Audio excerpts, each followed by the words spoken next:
అస్సలాము అలైకుం వరహమతుల్లాహి బరకాతుహు. అనంత కరుణామయుడు అపార కృపాశీలుడు అయిన అల్లా పేరుతో ప్రారంభిస్తున్నాను.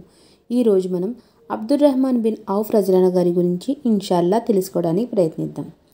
ఆ రోజు మదీనా పట్టణంలో అన్సారులు అంటే ఆదుకున్నవారు, ముజాహిర్లు అంటే వలస వచ్చినవారు, వీరందరి కలయికతో కలకలలాడిపోతూ ఉంది.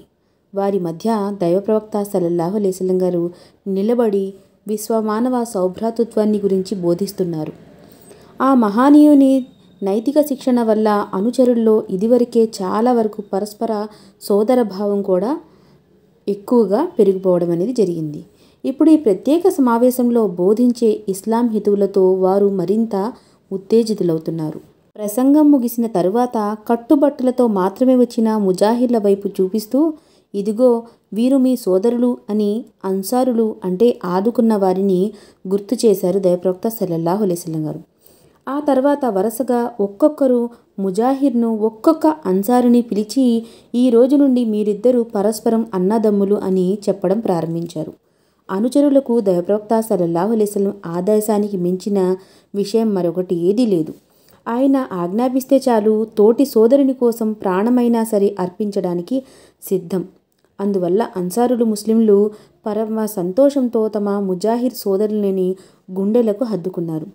హజరత్ అబూబకర్ రజియల్లాహు గారు హజరత్ ఖారిజా బిన్ జుబైర్ రజియల్లాహుకు, ఉమర్ ఫారూక్ రజియల్లాహు గారు ఉత్బాన్ బిన్ మాలిక్ రజియల్లాహుకు, అబూ ఉబైదా బిన్ జీరా రజియల్లాహుతో సాబిత్ బిన్ మాజ్ రజియల్లాహుకు, అబ్దుర్రహ్మాన్ రజియల్లాహుతో సాద్ బిన్ రబీ రజియల్లాహుకు, జుబైర్ బిన్ అవ్వాం రజియల్లాహుతో సలమా బిన్ సలమా రజియల్లాహుకు, ఉస్మాన్ బిన్ అఫ్ఫాన్ రజియల్లాహుతో సాబిత్ బిన్ ముంజరా రజియల్లాహుకు, తల్హా బిన్ ఉబైదుల్లా రజియల్లాహుకు, కాబ్ బిన్ మాలిక్ రజియల్లాహుకు, ముస్అబ్ బిన్ ఉమైర్ రజియల్లాహుతో అబూ అయ్యూబ్ రజియల్లాహుకు, అమ్మార్ బిన్ యాసిర్ రజియల్లాహుతో హుజైఫా బిన్ యమన్ రజియల్లాహుకు ఈ మధ్య సోదర సంబంధాలు ఏర్పడ్డాయి. ఇలా యావత్తు ముజాహిరు ముస్లింలకు, అన్సార్ ముస్లింలకు మధ్య దృఢమైన సోదర సంబంధాలు నెలకొన్నాయి. ఆ తర్వాత అన్సార్ ముస్లింలు తమ తమ ధార్మిక సోదరుల్ని తమ ఇళ్లకు తీసుకువెళ్ళి తమతో సమానంగా సకల సౌకర్యాలు కల్పించారు. ఉన్న ఆస్తిలో అర్ధభాగం పంచి ఇచ్చారు. తమకు చెందిన ప్రతి వస్తువుని ఎంత విలువైనదైనా సరే రెండూ సమాన భాగాలుగా విభజించి ఇచ్చారు. ఈ విషయంలో సాద్ బిన్ రబీ అన్సార్ రజియల్లాహు గారు అయితే మరింతగా ముందుకు వెళ్ళిపోయారు. ఆయన అన్సార్ ముస్లింలలోకెల్లా గొప్ప ధనికుడు. దేవుడు ఆయనకు సిరి సంపదలతో పాటు విశాల హృదయం కూడా ఇచ్చాడు. హజరత్ సాద్ బిన్ రబీ రజియల్లాహుకు తన ముజాహిర్ సోదరుడు హజరత్ అబ్దుర్రహ్మాన్ బిన్ ఔఫ్ రజియల్లాహును తీసుకుని ఇంటికి వెళ్ళారు. ఆయన ఇంట్లో ఉన్న ప్రతి వస్తువుని అబ్దుర్రహ్మాన్ బిన్ ఔఫ్ రజియల్లాహుకు చూపించి వీటిలో సగభాగం మీదని చెప్పారు. తర్వాత ఆయన్ని మరొక గదిలోనికి పిలుచుకు వెళ్ళి కూర్చోబెట్టారు. సోదరా, నేను నా యావత్తు ఆస్తిపాస్తుల్ని, సమస్త వస్తు సామాగ్రిని మీకు చూపెట్టాను. అందులో మీకు సగం ఇచ్చేశాను. మీకు ఇష్టమైనవి నిస్సంకోచంగా మీరు తీసుకోవచ్చు. సాద్ బిన్ రబీ రజియల్లాహు గారు తన సహజ ధోరణిలో చెప్పుకుపోతూ ఉన్నారు. హజరత్ అబ్దుర్రహ్మాన్ బిన్ ఔఫ్ రజియల్లాహు గారు ఆయన మాటల్ని మౌనంగా వింటున్నారు. సోదరా, నాకు 2 భార్యలున్నారు. వారిలో మీకిష్టమైన ఆమెను ఎన్నుకుంటే నేనామెకు విడాకులిచ్చేస్తాను. ఇద్దత్ గడువు ముగిసిన తర్వాత మీరామెను నిస్సంకోచంగా వివాహం చేసుకోండి. మీరు నా ధార్మిక సోదరులు. నాకున్న ప్రతి వస్తువులో అర్ధభాగం మీకు రావాల్సిన హక్కు ఉంది. వీటిని నేను సంతోషంగా ఇస్తున్నాను, స్వీకరించండి అన్నారు హజరత్ సాద్ బిన్ రబీ రజియల్లాహు గారు. నా ప్రియ సోదరా, దైవం మీ వ్యాపారంలో మరింత శుభం సమృద్ధులు కలిగించుగాక. ఈ అసామాన్య సోదర భావానికి తగిన బహుమానం కూడా ప్రసాదించుగాక. నాకు వీటిలో ఏదీ అవసరం లేదు. నాకు బజారుకు పోయే దారి చూపండి చాలు అన్నారు అబ్దుర్రహ్మాన్ బిన్ ఔఫ్ రజియల్లాహు గారు ఎంతో వినయంతో. కేవలం కట్టుబట్టలతో వచ్చిన ముజాహిర్ ముస్లింలకు ఎన్నెన్ని వస్తువుల అవసరం ఉంటుందో చెప్పనవసరం లేదు. అంతకంటే ఎక్కువే ఇవ్వడానికి అన్సారీ ముస్లింలు కూడా ముందుకు వచ్చారు. కానీ ఇక్కడ చూస్తే ముజాహిర్ ముస్లింలు తనకేమీ అవసరం లేదంటున్నారు. అన్సార్ ముస్లింలు ఇది మీ హక్కే, తీసుకోండి అంటున్నారు. సోదరుడు కాని సోదరుని పట్ల ఎంత అన్నదమ్ముల్లో కూడా ఇలాంటి అనురాగం, ఆప్యాయత కానరావు. గత చరిత్రలో కూడా ఎక్కడా కూడా కనిపించవు. మహాప్రవక్త ముహమ్మద్ సల్లల్లాహు అలైహి వసల్లం గారు ఇచ్చిన సుశిక్షణ, ఆయన కనబరిచిన సమయస్ఫూర్తి అలాంటివి. మరి ఇస్లాంలోనూ ఈ విశ్వమానవ సౌభ్రాతృత్వం ముజాహిరులు అన్సారులకు మధ్య విడదీయరాని అనుబంధంగా ఏర్పడింది. ఎనలేని వాత్సల్యం జనింపజేసింది. ఒకరికి ఒకరు ప్రేమ సానుభూతులతో మెలగడం ప్రారంభించారు. అన్సార్ ముస్లింలలో ప్రతి ఒక్కడూ తనకు ఇష్టమైనదే తన సోదరుని కోసం ఇష్టపడుతున్నాడు. ఆ సోదరునికి చీమ కుట్టినా తనకే ఆ చీమ కుట్టినట్లు బాధపడుతున్నాడు.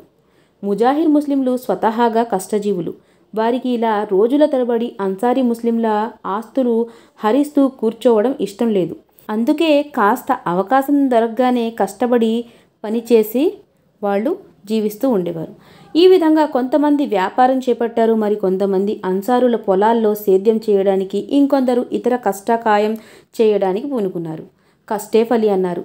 దైవానుగ్రహం వల్ల వారు అనతి కాలంలోనే గణనీయమైన అభివృద్ధి సాధించారు. వారి ఆత్మాభిమానం కూడా వారిని ఇతరుల ముందు ఆధారపడకుండా సొంత కాళ్ల మీద నిలబడేలా ప్రేరేపించింది. సాద్ బిన్ రజీ రజిలన్హా గారు అబ్దుర్రహ్మాన్ బిన్ ఔఫ్ రజిలన్హాకు బజారు అంటే మార్కెట్కు పోయే దారి చూపించారు.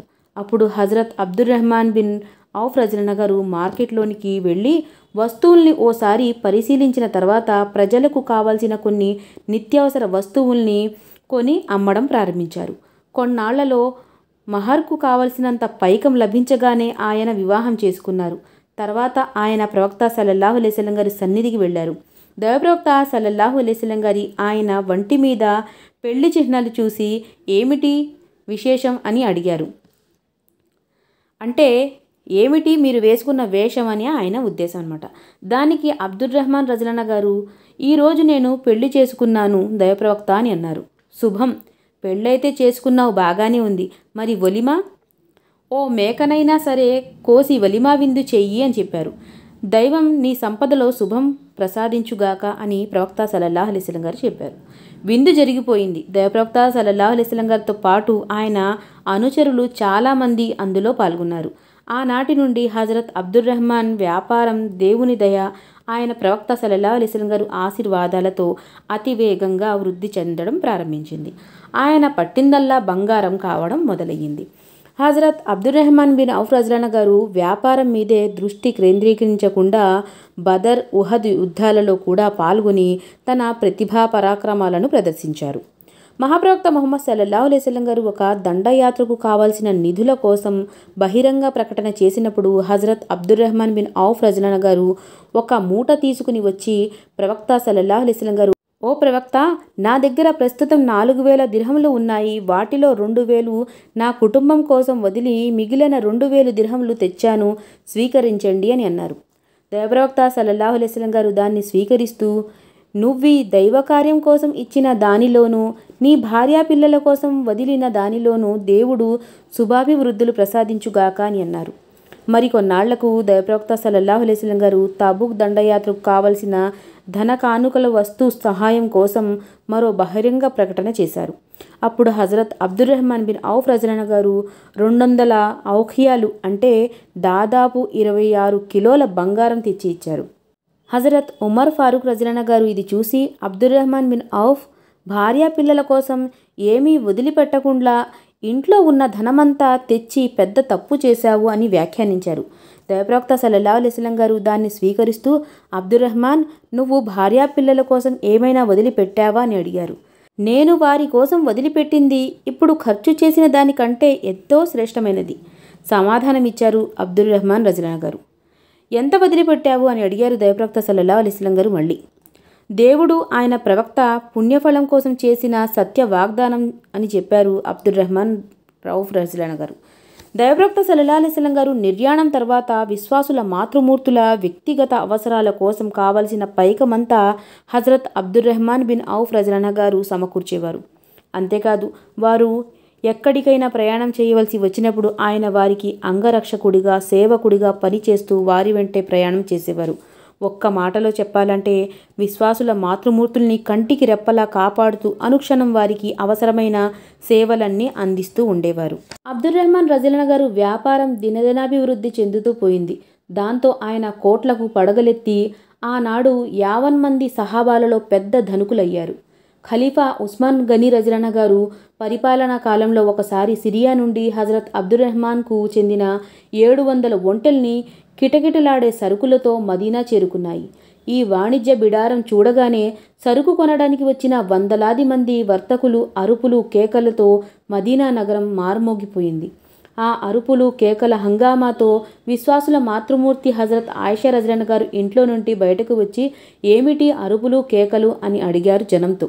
దానికి జనం, అబ్దుర్రహ్మాన్ బిన్ ఔఫ్ రజిలనాకు చెందిన 700 ఒంటెలు సిరియా నుండి వివిధ రకాల సరుకులతో వచ్చేశాయి, వాటిని కొనడానికి వందలాది వర్తకులు వచ్చారు అని చెప్పారు. అయితే హజరత్ ఆయిషా రజిలనా గారు ఈ మాటలు విని, దేవుడు ఆయనకు ప్రపంచంలో ఇచ్చిన దానితో శుభం ప్రసాదించుగాక, పరలోక సత్ఫలం అంతకంటే ఎక్కువ గొప్పది, శ్రేష్టమైనది అని అన్నారు. ఓసారి దైవప్రవక్త సల్లల్లాహు అలైహి వసల్లం గారు ఆయన గురించి మాట్లాడుతూ, అబ్దుర్రహ్మాన్ బిన్ ఔఫ్ ప్రాకుతూ స్వర్గంలో ప్రవేశిస్తాడు అని చెప్పారు. ఒకతను ఈ మాట విని వెళ్ళి ఒంటెలపై నుండి సరుకులు దించక ముందే హజరత్ అబ్దుర్రహ్మాన్ బిన్ ఔఫ్ రజిలనా గారికి తెలియజేశాడు. వెంటనే అబ్దుర్రహ్మాన్ రజిలనా గారు హజరత్ ఆయిషా రజిలనా గారి సన్నిధికి వెళ్ళి, అమ్మా, మీరీ మాట దైవప్రవక్త సల్లల్లాహు అలైహి వసల్లం గారి నోట విన్నారా అని అడిగారు. దానికి ఆమె విన్నాను అని అన్నారు.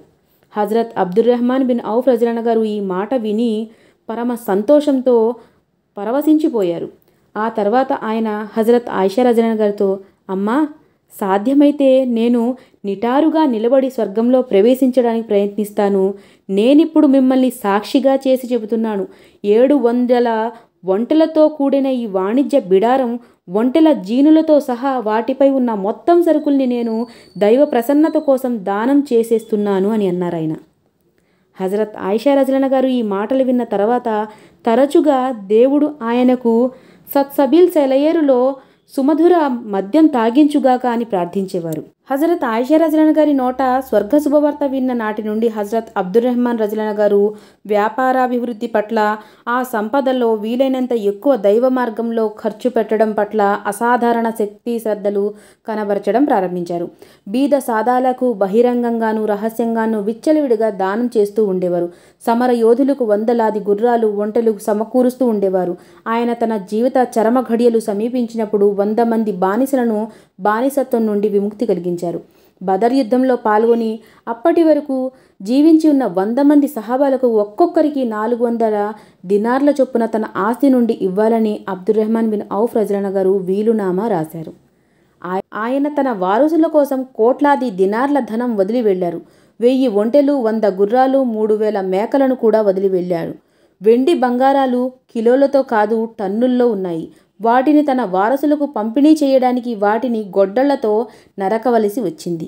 ఈ విధంగా దేవుడు హజరత్ అబ్దుర్రహ్మాన్కు లెక్కనేనన్ని సిరి సంపదలు ప్రసాదించినప్పటికీ ఆయన అణుమాత్రం కూడా అహంకారానికి లోను కాలేదు. ఆయన అణుకువ నిడారంబరతను గురించి చెప్పాలంటే చూసేవారికి ఆయనకు ఆయన మధ్య బానిసలకు తేడాయే కనిపించేది కాదు. హజరత్ అబ్దుర్రహ్మాన్ బిన్ ఔఫ్ రజిలనా గారు ఇస్లాం స్వీకరించిన మొట్టమొదటి 8 మంది అదృష్టవంతుల్లో ఒకరు. స్వర్గ శుభవార్త అందజేయబడిన 10 మంది పుణ్యాత్ముల్లో ఆయన ఒకరు.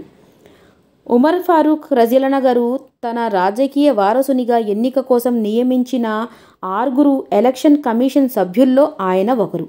అంతేకాదు, ఏదైనా సమస్య వచ్చినప్పుడు దైవప్రవక్త సల్లల్లాహు అలైహి వసల్లం గారి సమక్షంలో ఫత్వా జారీ చేసే అధికారం ఇవ్వబడిన కొద్దిమంది ప్రత్యేక ధర్మవేత్తల్లో కూడా ఆయన ఒకరై ఉన్నారు.